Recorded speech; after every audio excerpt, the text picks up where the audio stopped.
Hi guys! Welcome back to my vlog. And yes, pag-usapan natin ngayon yung mga super ulam na dapat naman natin ulamin. So, ayun guys, kung napanood nyo yung katatapos ko lang na video, yung mga ulam naman na bawal sa mga nagnanais magbuntis. Kasi meron nga silang mga certain toxic chemicals na dapat nating iwasan kasi makakaapekto ang mga yun sa mga hormones natin, particularly sa mga fertility hormones natin. At ngayon naman guys, pag-uusapan natin yung mga super ulam kasi may mga super foods din ng mga nais magbuntis, diba? Kung hindi nyo pa napapanood ang video ko na yon, please panoorin nyo guys. Kasi yung mga superfood na yon, contain din sila ng mga highly nutrients na kailangan natin sa fertility natin. So yun, ang mga super ulam na to guys ay very rich din ng yung mga contains ng vitamins or yung mga vitamins, nutrients na kailangan natin para sa mabilisan nating pagbuntis. Number 1 na guys, yung mga green leafy vegetables. So alam naman natin lahat guys na dapat yung mga healthy foods talaga tayo at syempre ulam yung mga vegetables. So more on veggies tayo kasi rich yan ng mga iba't ibang healthy nutrients at include na dyan ng iron. Super high sila ng mga iron at vitamins and minerals.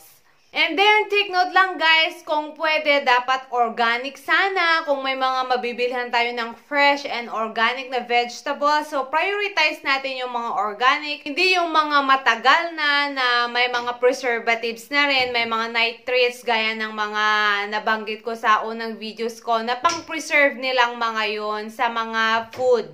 Para magbumukhang fresh at tasty yung mga food na yun.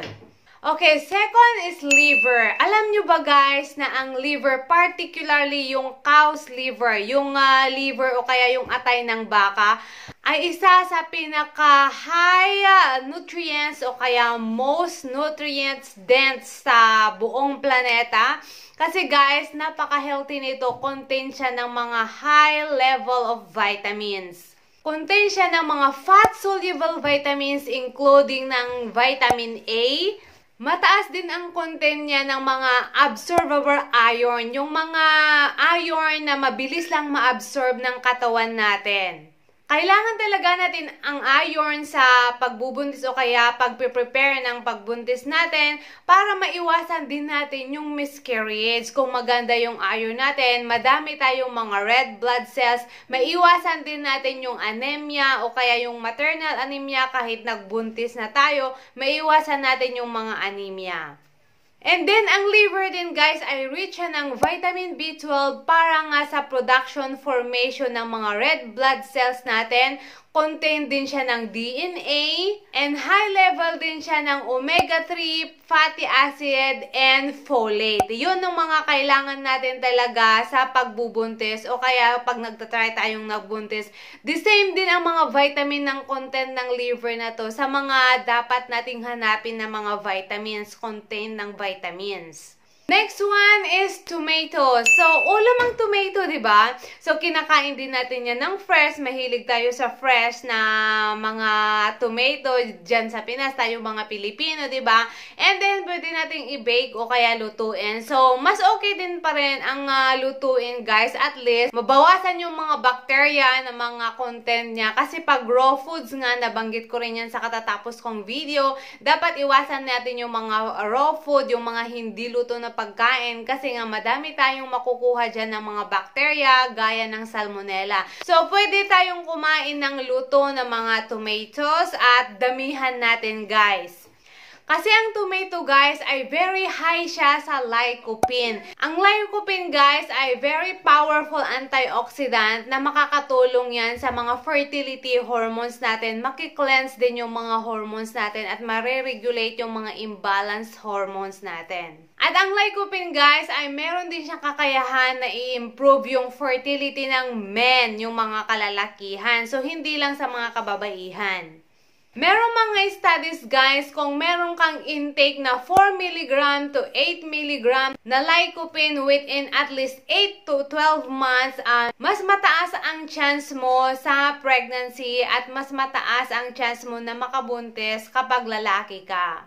Next one ay yung mga beans at lentils. So, ang mga beans at lentil, guys, ay very high siya sa fiber and folate na magme-maintains ng mga healthy hormonal balance natin. And very high din siya, guys, ng polyamine spermidine, which is responsible semen para makapag-fertilize ng egg. So, it helps with fertilization.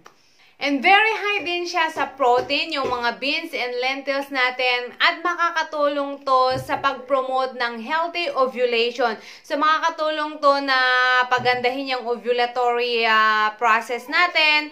And pag sinabi nating ovulation, syempre may kinalaman yan sa egg quality natin. So, makakatulong din, guys, sa pag-improve ng mga egg quality natin. Next one is oyster. Ang oyster din, guys, ay super rich siya ng mga vitamin and nutrients na kailangan natin sa fertility hormones natin. Alam nyo ba, guys, na meron siyang 408% na vitamin B12 at yun nakakatulong nga ito sa mga egg quality natin at ovulation natin. And meron din siya 188% na zinc, ang daily recommended take natin.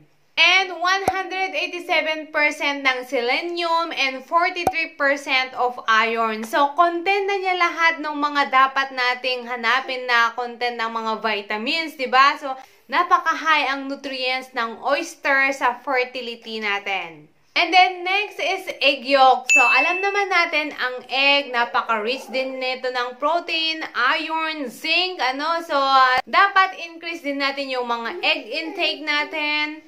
Super rich siya ng iron, calcium, zinc, vitamin B6, B12, and folate. Ang egg din, guys, ay super high level sa mga fertility boosting agent gaya nga ng omega-3 fatty acid and DHA. And meron na din mga egg ngayon na nabibili sa grocery na merong content nga na omega-3 and DHA.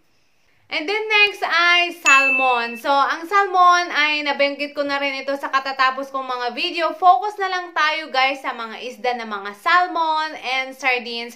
Kasi super rich sila ng omega-3 fatty acid and DHA. Content din sila ng high level of selenium and vitamin D na makakapag-improve din to sa egg quality ng semen ng lalaki and egg quality ng babae. So, ayun, kompleto na ang mga videos natin, guys. Meron na tayong super ulam, super food, yung mga super fertility water bottle and fertility hydration bottle natin. And then, meron na rin tayong exercise, yoga, and then fertility massage. And, ayun, kompleto na lahat, guys. So, pag gagawin natin lahat ang mga to, imposible talaga na walang improvement ang fertility natin. So, pag magawa natin ang mga to, so watch nga natin talaga yung diet natin, exercise, meditation para ma-relax yung mga hormones natin, ma-relax yung mind and soul natin, iwas stress lang tayo, enjoy lang, and sure naman yan, perfect naman talaga yan, na makakabuo na, imposible na yan na wala talagang improvement, guys. And then, pray nga talaga para at least makita talaga ni Lord na decidido tayo, we're going to do our best and God will do the rest. So, yun lang, guys. Thank you so much for watching. And kung bago kayo dito sa channel ko, please subscribe, click the bell button, and click all